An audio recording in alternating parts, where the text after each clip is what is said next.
Good evening and welcome once again to another program of Issues in the News, where we discuss the important events that would have taken place in Guyana over the past week or so. And as is the norm, we always have a packed agenda of issues to discuss. Tonight is no exception. I want to begin by welcoming all of our viewers who are joining us on television across Guyana. I also want to welcome our viewers who are joining us on Freedom Radio from Rob Street, Georgetown. Welcome. And I want to, most importantly, welcome the thousands of you who are joining us on Facebook Live across the length and breadth of Guyana, the Caribbean, North America, Europe, Asia, and as far as Australia. And I was just explaining to the Vice President that persons are joining us on this program as far as the Far East. And he thought that I was joking. But when you read the comments, you see persons are sending greetings from different parts of the world. So welcome all of you to another discussion on issues in the news. So I have some very important announcements to make. And I want to begin by informing you that this afternoon, Chief Justice Acting the Honorable Roxanne George, Senior Counsel, has rendered yet another groundbreaking ruling, this time in relation to a challenge that was filed by Troy Garraway against the appointment of Clifton Hicken to the post of Commissioner of Police after Mr. Hicken attained the age of 55 years. The contention is, or was in the case, is that a Commissioner of Police cannot be appointed to hold the position substantive if that Commissioner of Police passes the age of 55 years. It would be recalled that Mr. Hicken was appointed to act in the office long before he reached 55 years. And upon him approaching his 55th birthday, an extension of time was granted for him to continue to serve in office by President Dr. Mohammed Irfan Ali, and the President did so in exercising certain powers conferred upon the President by an act of Parliament called the Constitutional Prescribed Matters Act. That act permits a Commissioner of Police tenure to be extended. Well, first of all, the act provides that a Commissioner of Police shall vacate office upon the attainment of 55 years of age, provided that the President may permit a Commissioner of Police to continue to act in office after consulting with the Police Service Commission to allow that Commissioner of Police to continue to act in office until he or she reaches the age of 60 years old. The challenge filed was on the basis that when they say Commissioner of Police, when the Act speaks to Commissioner of Police, the Act does not include a person acting in the office of Commissioner of Police. That is to say, the Act speaks only to a substantive holder of the office. And the argument that they advanced is that, therefore, only a substantive holder of the office can be extended. And certainly that after a person who may be acting in office passes the age 55, he can no longer be appointed Commissioner of Police. Those, in sum, were the gravamen of the submissions launched in the case by the lawyers who filed it, and that was the basis of the legal challenge. The Attorney General was sued, and subsequently Mr. Clifton Hickin himself, in his personal capacity, was later named a party upon an order of the Act. That the Constitution doesn't prohibit the President from appointing a Commissioner of Police beyond the age of 55. That's the first point that we made. No provision of the Constitution prohibits the President from appointing a Commissioner of Police after the age 55. It is this Constitutional Prescribed Matters Act that says, and this Act also does not prohibit the President from appointing a person to the office of Commissioner of Police after that person attains 55. There is no express provision to that effect. What the section says is that a police commissioner shall vacate office at age 55. There's a huge difference. But that the President has a power to extend a commissioner, to extend the tenure of a Commissioner of Police beyond age 55, but not beyond 60. So when Mr. Hickin, first of all, another important point that needs to be made is that the Constitution defines a Commissioner of Police as an officer in command of the police force, however styled. So whether he's acting, the Constitution also says that in relation to any office, whatever rules apply to the substantive holder of that office applies to anyone acting in that office. So the combination of those two constitutional definitions mean that Commissioner of Police doesn't necessarily, when they use the term Commissioner of Police, it doesn't necessarily mean a substantive holder of the office. And that is what their argument was. That when the Act speaks to a substantive Commissioner of Police, that can only mean a person holding the office substantively. The Constitution defines Commissioner of Police differently. And the Constitution further provides that anyone acting in an office has all the powers of the person who is substantively holding that office. The point being that that the Act, when it speaks to Commissioner of Police, also includes anyone acting in that office. And Mr. Hickin was acting before he reached the age 55. And prior to him attaining the age 55, he benefited from an extension of his tenure by the President.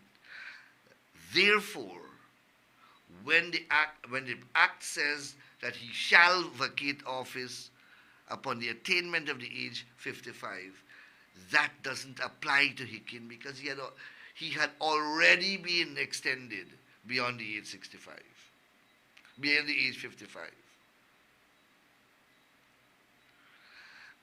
And significantly, the president is the highest office holder in this land. He's the head of state.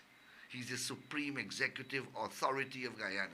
He's the commander of the armed forces. That is the office holder whose powers they were seeking to circumscribe. And if you're going to circumscribe a power of such a high authority, you cannot do that by implication. You have to have an express restriction on the exercise of that power, either from the Constitution or from the clear language of a statute. And when that statute does so, that statute must ensure that it doesn't collide with the Constitution. Here there was no prohibition whatsoever against the president making an appointment of a person to that office after that person has attained the age 65, 55. Their argument is, or was, that because the Constitution says a commissioner of police shall vacate the office upon attaining the age 55, that means that one cannot be appointed after age 55. That is an implication. You're drawing an inference there. And we were able to point out that it would be wrong to draw such an inference, because that provision doesn't apply to Mr. Hicken, who had received an extension of time beyond the age 55 before he reached the age. I don't know if I am clear or I'm confusing you, but those were the legal issues that arose in the case. And our submissions were upheld by the learned Chief Justice, and the learned Chief Justice ruled that the appointment of Mr. Hicken as substantive Commissioner of Police was not unlawful, and that the President did not violate the Constitution, nor did the President violate the Constitutional Prescribed Matters Act when he appointed Mr. Hicken, or converted his acting appointment to a substantive one after he passed 55 years of age. The court ordered the applicant, Troy Garraway, to pay a total of $500,000 in costs. I appeared in person along with Ms. Shoshana Lal, Loretta Noel, and Sabira Haider Ali. Mr. Hicken was represented by Mr. Douglas Mendez, Senior Counsel, and Dexter Todd and Dexter Smart represented Troy Garraway. It would be recalled that when Mr. Clifton Hicken was appointed to act in the office, that appointment was challenged by Christopher Jones in proceedings filed against the Attorney General. They lost. Then when Mr. Hicken's extension was granted by the President, they challenged that decision of the President as well. They did so in the name of Carol Joseph. They lost.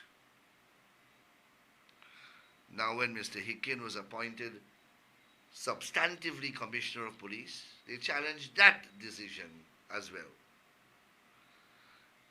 in the name of Troy Garraway. and they have lost again.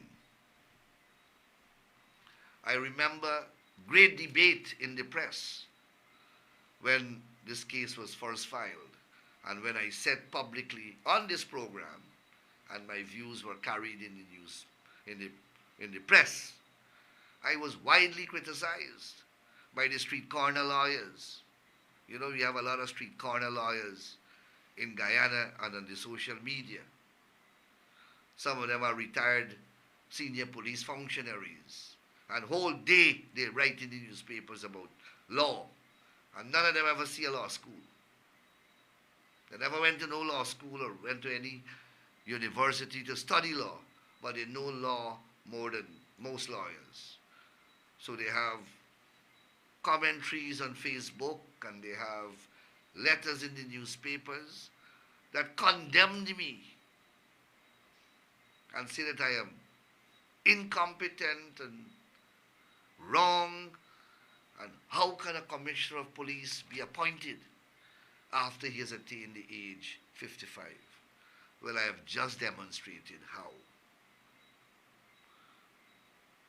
And Mr. Todd, throughout the case, had to concede that there was no provision in the Constitution, neither was there a provision in any other law that restricts the president's powers to appoint a person to that office who was acting before and seeks an extension during that extended period beyond 55, restricting the president from making that appointment substantively.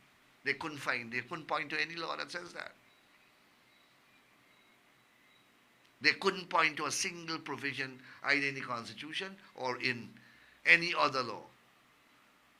And my understanding of law is, once something is not prohibited by law, then it is legal to do it. Any action that is not prohibited by law, it is legal to do that thing, whatever it is.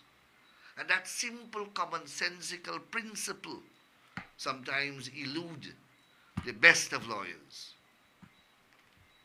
So that issue has been put to rest. And the two other challenges which they had filed against Mr. Hicken, and in both of which they lost, they never appealed. Meaning that they have accepted those decisions as correct. Let us see if they will appeal this one. Because the opposition leader likes to criticize Hicken and always says in the public domain that Mr. Hicken's appointment is illegal. Well, he sent, I suppose, his best lawyers out there, and they were unable to establish that contention to the satisfaction of the Chief Justice of the country. Another matter of some importance that I want to provide an update on is the case filed by Vishnu Bandhu challenging the electoral system. You would recall that Christopher Ram filed a case challenging the electoral system, and I have dealt at length with that case. And then Vishnu Bandhu filed a second case with a slight variation. And he also challenged the electoral system. As I have said, the Christopher Ram matter I've dealt with already, and I don't wish to revisit that. The Vishnu Bandhu matter, the arguments were slightly different from those advanced in the Christopher Ram's challenge. In the Vishnu Bandhu's challenge, the contention was, or is, that Section 11 of the 11B of the Representation of the People Act is unconstitutional insofar as it collides with Article 147 of the Constitution and Article 160 of the Constitution. So what does 11B of the Representation of the People Act say? 11B of ROPA is that section that sets out many criteria that must be satisfied by political parties before they are qualified to contest the elections. So, for example, each party shall contest in a minimum of 6 of 10 geographical constituency and shall also satisfy the criteria that a contesting party is contesting at least 13 of the 25 seats in respect of geographic constituencies. So, for the regional election, that is to say, his or her right to assemble freely, to demonstrate peacefully, and to associate with other persons, and in particular, to form or belong to political parties, trade unions, or other associations protected for the protection of his or her interest. So as it relates to political parties, this section says that you have a right to belong to political parties or to form political parties. So as it relates to political parties, and those are the rights, to form a political party or to belong to a political party. Now, firstly, these rights are conferred on the individuals, not on political parties. An individual can form a political party, and an individual has a right to belong to a political party. It's not political parties having rights. Section 11B sets out requirements for political parties. Mr. Bandu, as was pointed out in the court, has contested several elections since these laws are in place. These laws are in place over 2 decades now, and he has contested several elections over the past 25 years and never complained before. Nothing in 11B interferes with his right to form a political party because he has formed a political party.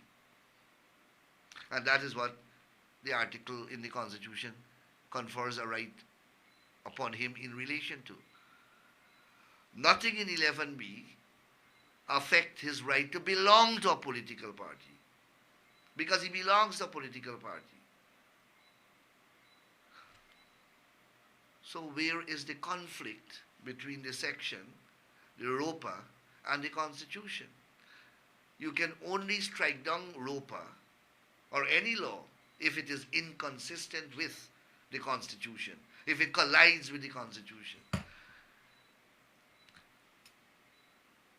To argue that a right to form a political party or a right to belong to a political party means or can graduate or can crystallize into a right to contest elections is a completely different thing. A completely different thing. And that's where the arguments fall. Nobody interferes with Bandu's right to form a political party. Nobody interferes with his constitutional right to belong to a political party. And those rights those rights cannot be enlarged to mean that he must contest contest an election, and he must contest it in an unregulated manner, elections by itself is a statutory process. I have said that a million times. The electoral process is laid down by statute, is laid down in statute, is laid down in legislation. The legislation outlines each step, and it outlines qualifications. You can't have an election at large. You can't have an election without rules, without qualifications. All elections in any part of the democratic world are governed by rules and regulations.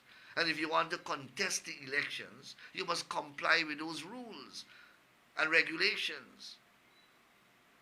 If you find those rules and regulations wrong, you have to show that they conflict with your constitutional rights.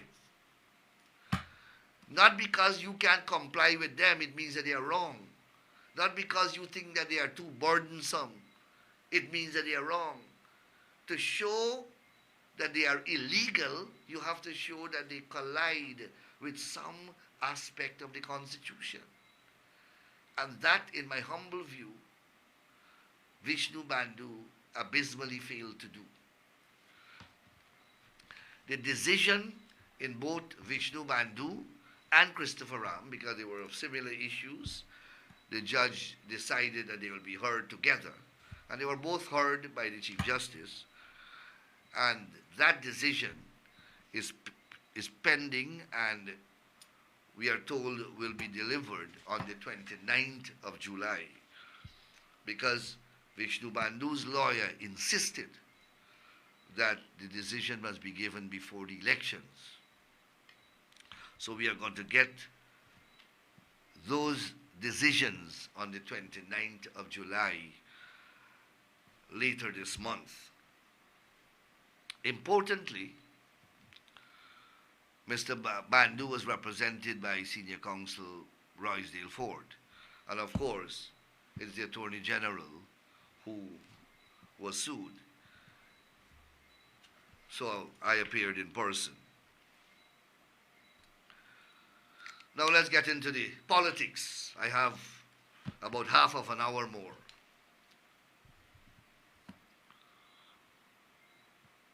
So the PPP Civic launched its campaign last Sunday at Kitty. And you saw the crowd. The crowd was approximated to be somewhere in the vicinity of 25,000. I have attended every rally at the Kitty Alexander Street area since 1997. 1992 I was not in the country, so I didn't attend that one. But from 1997, I have attended every rally of the PPP at that location. And that was by far the largest crowd ever. But what was most impressive about the crowd, apart from its size, what I believe is even more crucial about the crowd, apart from its size, was the multi-ethnic nature of its composition. From all the vantage points that I looked at the crowd from, on the stage, off the stage, in a house close to the stage, from drone shots, from video images, from still shots, I saw Guyana reflected in that crowd. I saw every race reflected in that crowd in large numbers. And that is why I am proud to say that no one can now seriously doubt that the People's Progressive Party is the only national party in this country. I can say with deep pride that this generation of political leaders of the People's Progressive Party, headed by the General Secretary, has managed to deliver a dream of Chedi and Janet Jagan. We have been able to deliver on a foundational principle of the People's Progressive Party. That is to forge national, racial, and ethnic and class unity in this country. And that crowd illustrated and demonstrated the achievement of that very noble objective. That's the first point I want to make. The second point I want to make is the energy. You could sense the energy of the people. You could sense the pride. You could see the happiness. You could see that it's people who are happy and willing to be there, to celebrate with their party. And I saw thousands of persons from other political parties who supported other political parties over the years there. I saw persons who I have never seen at political rallies there. And they were as energized as the most loyal PPP supporter.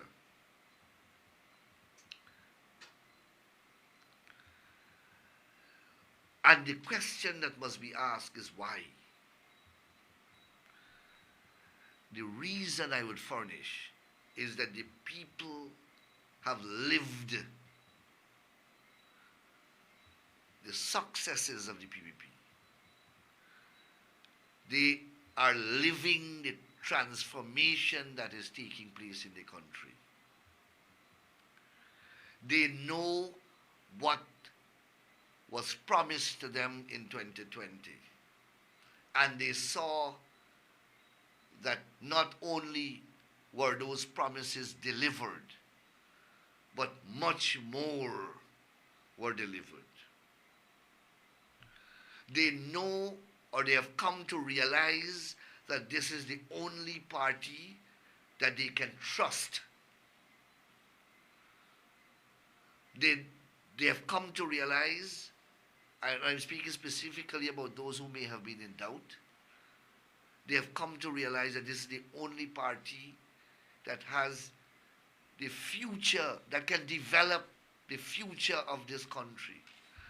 It is the only party that they can safely rest their future with. All of that are messages that I got from when I looked at that crowd and the way that it behaved, the behavior, the energy, the enthusiasm. And then in less than 24 hours after, I saw another similar mammoth outpouring of support for the nomination day's activities. Again, it is the largest nomination day crowd ever assembled in the history of electoral politics in this country. Of course, I'm speaking about the PPP crowd, or crowd of supporters. And again, you saw the significant presence of the multi-diversity, multi-ethnic character, and multi-racial nature of our society reflected in the makeup of that crowd. Young, old, female, males. Same thing at the rally. Business people, professionals, working people, all in that crowd as they were at the rally.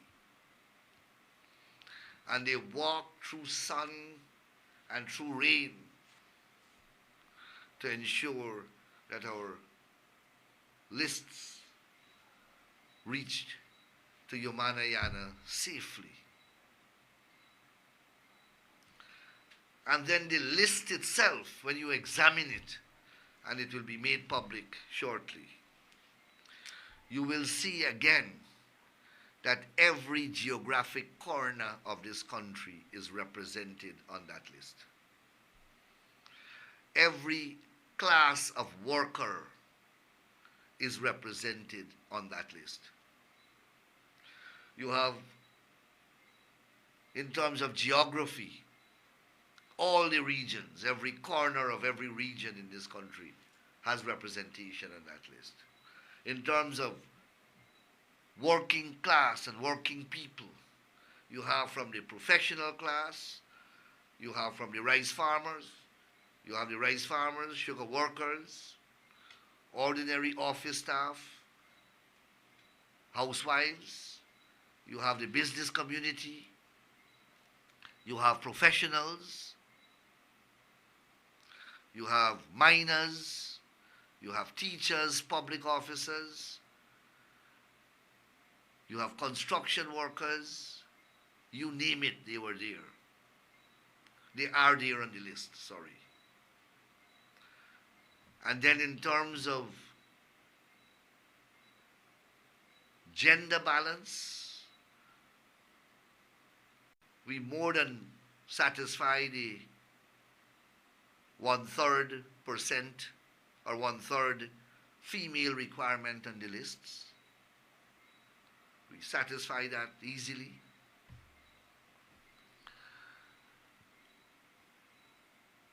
Our list also has persons from every ethnic group in significant numbers. Moreover, the numbers, the ethnic breakdown on the list resembles the demography of Guyana. And you see that in numbers. Indo-Guyanese, Afro-Guyanese, mixed race, Amerindians, Chinese, Portuguese, also every major religious groupings are on that list.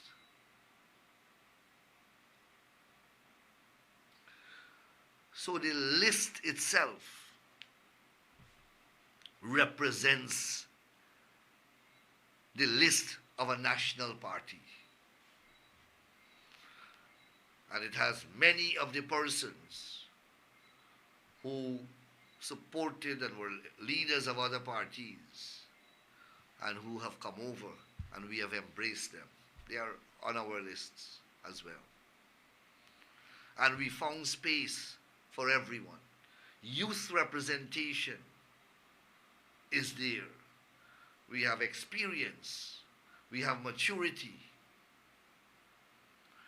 and we have older comrades and older persons as well. So in terms of age, we have diversity as well. And that is what makes our party different. We always have remained dynamic. We always have been revolutionary and evolutionary. And that's why we have changed to meet every circumstance. We have adapted to every dynamic in the society. And that is why we say that we are a party for all seasons.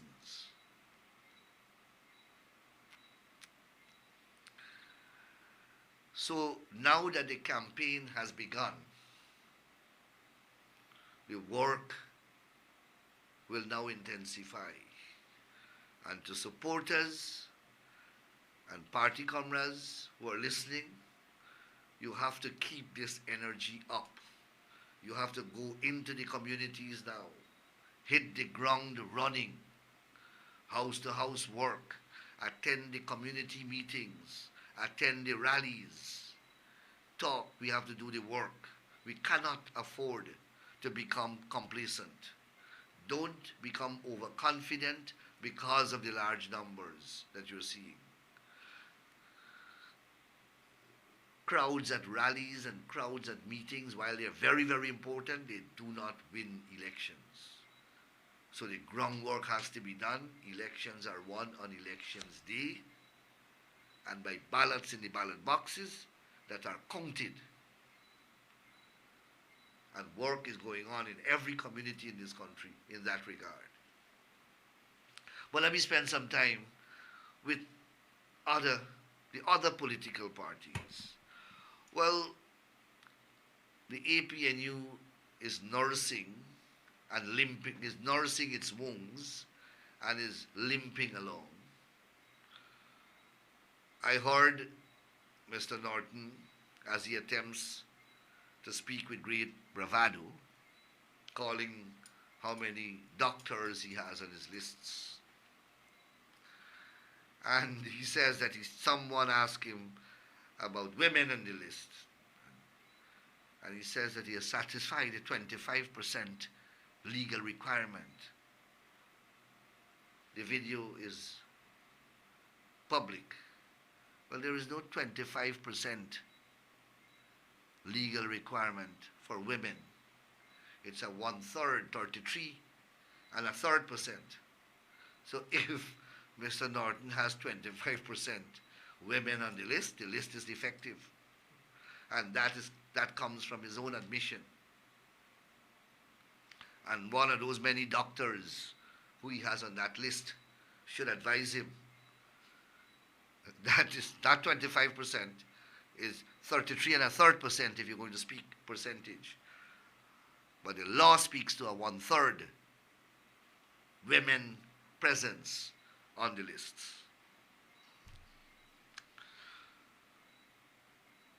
Alliance for Change, I felt sorry for them.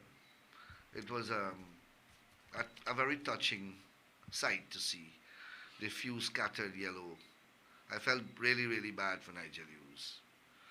This is a guy who came with great pomp and ceremony, great pageantry, telling the leader of the opposition that he's unelectable and wanted to come in the party and take over because he feels that he's special.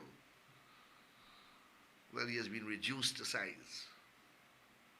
He has been reduced to size. Politics is a rough thing in this country. And when you think you're coming with some kind of stature, well, the ordinary people can cut you down to nothing. And that is what we have seen there. And then we see win. Now, we know, we weren't sure, I wasn't sure that they would have been contesting the elections. Because it takes a special kind of person to contest national and regional elections of a country when you are in the peculiar circumstance in which Mr. Azruddin Mohammed and his family find themselves in. And that's why I waited to see, and it has now come to pass.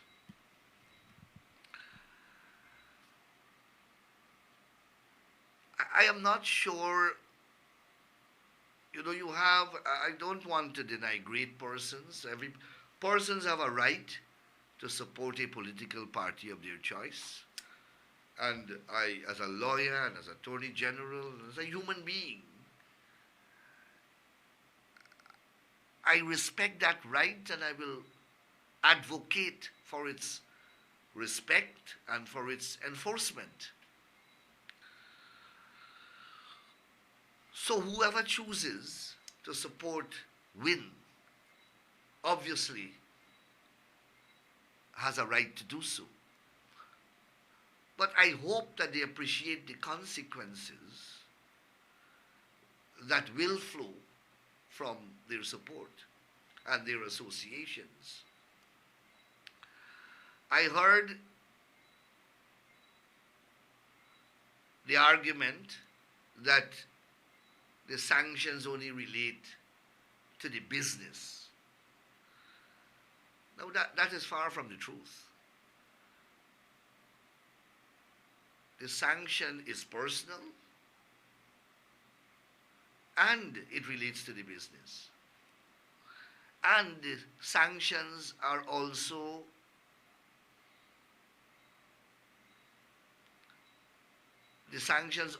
have repercussions for relationships, for associations, and those who associate with the sanctions person, the sanctioned people, or the sanctioned organizations, can also be sanctioned. And that's clearly set out in the OFAC publications on this issue. Anyone can go and read it.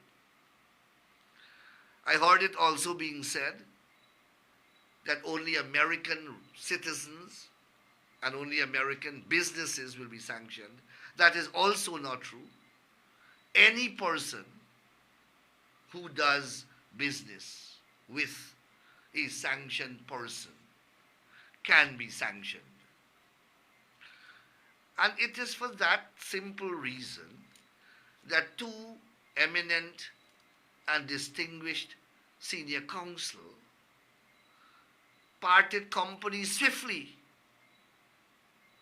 from ANOG when ANOG decided to enter into some arrangement with Win. Those men are educated men. They understand the law. They understand how the legal system works. They understand OFAC sanctions, and they understand the implications and repercussions. And they are founding members of ANOG. There is a saying that fools often wander where wise men dare not go. I am not calling anybody fools, but I am drawing reference to that important proverb. And the other issue that one must speak to is, have these people considered the geopolitical implications and the implications to our national sovereignty and our territorial integrity and Venezuela's illegal claims and the role that the U.S. has played in lending assistance to Guyana and the implications that will flow if the U.S. is to withdraw that support, and that the U.S. will not support a government that its own government has sanctioned. And there is a, a body of evidence somewhere in the Congress that has led congressmen and women to label the leader of WIN as a puppet of Maduro. Do these people understand the implications for their own future, for this country's future, for their children's future, that will flow if this guy ever gets close to government?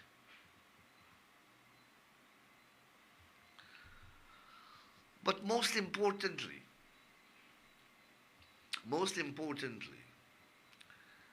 what does he have to offer anybody? I don't like to be pejorative. I don't like to personally speak critical of people.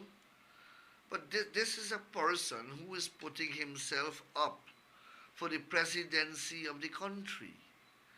This is a person who can affect the life of my son, the life of your son, the life of your daughter, the life of your family. This man can jeopardize these people's future and all of our future. So you have to be firm, and you have to be objective, and you have to be dispassionate and critical in your assessment. It has often been said that he cannot string two sentences together, and you saw that for yourself throughout the past 6 or 7 months, but you saw it yesterday, where when he was confronted, possibly for the first time, by a number of reporters, he couldn't assemble 2 or 3 sentences intelligently in answer to any of the questions that were being posed to him.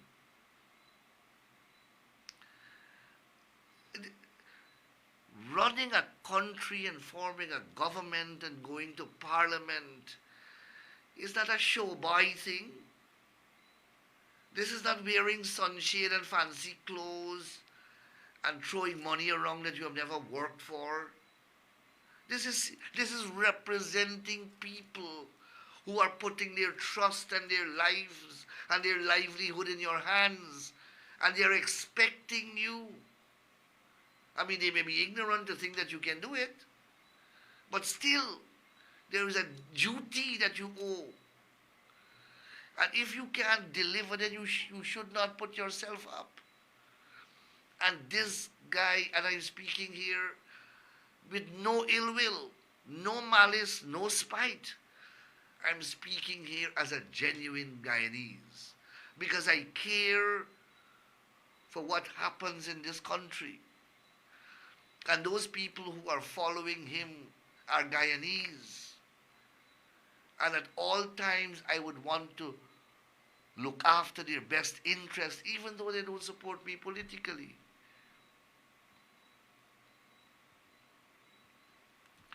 The other issue that I want to speak to quickly, because I'm running out of time, is the manipulation that they're using technology to perpetrate in order to show an enlarged crowd. When I saw the thing with my naked eyes, I was surprised, because I thought that this is a big crowd. And then someone who is obviously more technologically endowed than I am was able to show me the manipulation. You had repeat persons' faces all over the same crowd. I don't know what they do or how they manage to do it, but in the next couple of days, no doubt, someone much more qualified than I would be explaining it.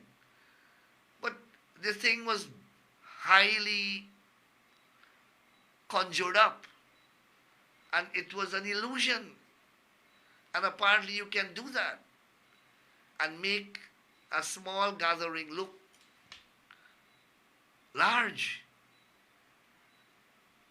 And that was done. And the other thing is, the last point I want to make is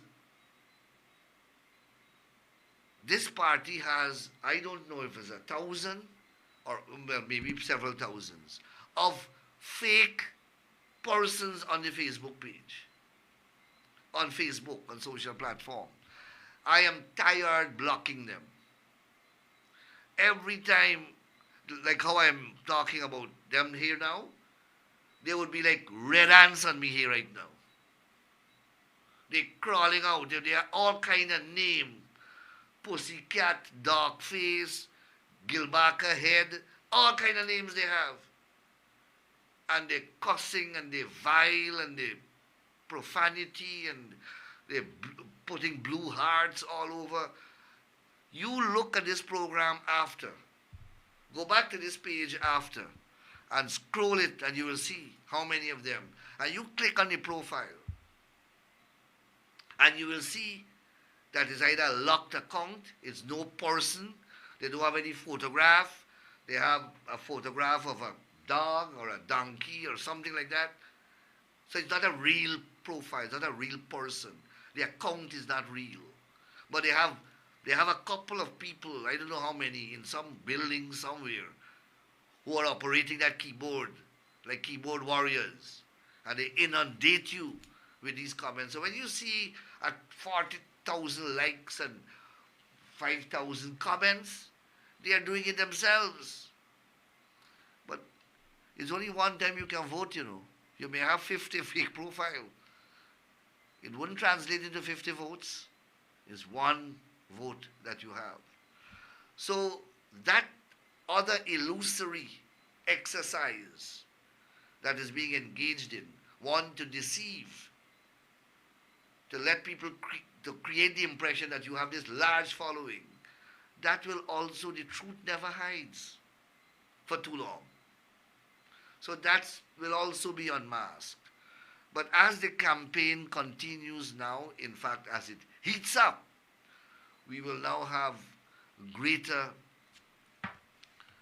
volume of information about all these things. And you will hear a lot more about the investigation and potential legal proceedings, both in Guyana and in the United States. And I hope people do not say that this is political persecution. This thing started long before. And you know that the investigations, the American ambassador said how many years they spent investigating these matters. These are not recent occurrences. Now, they are being brought into fruition. The fruits of the investigations are now taking hold, and you will see consequential actions flowing over the next couple of weeks. But anyhow, I have long gone past my program time, and I want to thank you very much for being with me over the past hour or so. Yes, I've definitely passed an hour. I know that we have shared a lot of information. I didn't get to read your comments. I didn't even get to invite you to share the program. Please share the program before you exit. Press that share button on your phone so that all your friends and all your followers can connect to the program, because the information that is being disseminated is crucial, and it is important that as far as possible that information is disseminated. Please share the program, share it so that all your friends and family can. Don't exit the program without pressing that share button. Thank you very much, and may God bless you. Enjoy the rest of the week, and I'll see you next week. Thank you.